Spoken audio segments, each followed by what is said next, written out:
بتانی چاہیے، اگر کوتاہی کرتے ہیں تو ان کا جرم۔ ہاں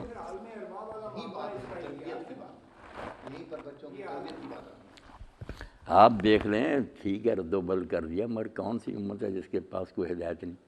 یہ ہندو قوم ہے، اس کے پاس اگر دیکھیں تو ہم سے بھی زیادہ دینی لٹریچر، اتنی تفسیریں، حدیثیں، فقہ، منطق، فلسفے، ریاضی، نجوم،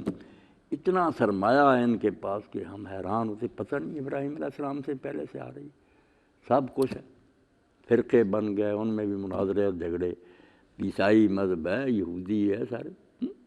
ہر جگہ ہدایت تو گئی ہے، ملاوٹ اس میں لوگ کرتے ہیں، بعد میں کرتے، یہی اللہ کہتا ہے کہ بعد میں یہ کوئی نہ کہے کہ ہمارے بڑے شرک کرتے تھے اس لیے ہم کرتے ہیں،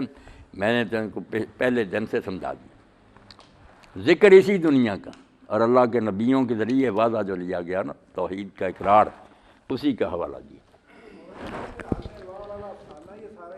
ہاں یہ اسرائیلیہ عالم ارواح میں نکالا تھا ہمیں مرغا اور غرض کے لیے، اس میں بس جیسے ہمیں باقی حدیثوں سے پتہ چلتا ہے کہ جو نیک و بد ہے نا، لکھے تو اس دن ہی گئے کہ خادم صاحب ادھر ہیں،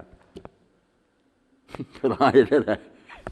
ایک دائیں ہاتھ سے اس میں لیے اللہ نے کہ یہ جنت کے لیے، ادھر لیے یہ دوزخ کے لیے، مگر لیے تو ہمارے عملوں کی وجہ سے نا، یہ نقطہ تو ذہن میں رکھنا چاہیے انڈرسٹوڈ، ورنہ تقدیر پریشان ہی کرتی ہے نا،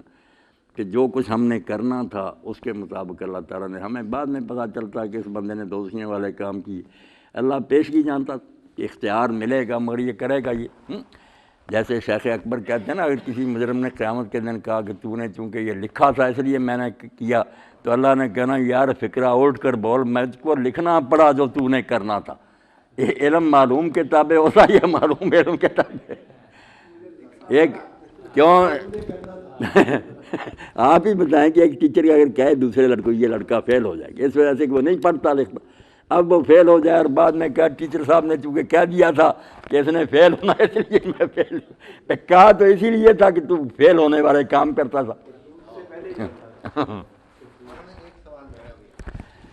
تو یہ بات بڑی گہری کہ نیک، ہاں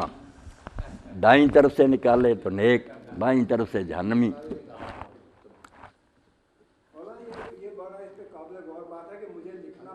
ہاں یہی بات، اتنی بات گرا اتنی ہے اس مسئلے میں کہ بندوں نے جو کچھ کرنا تھا اللہ نے وہی لکھنا تھا، جب سمجھانے کے باوجود بھی اس نے بعد نہیں آنا تو اللہ غلط لکھ لے کہ بعد آ جانا، سمجھ دی ہے نبی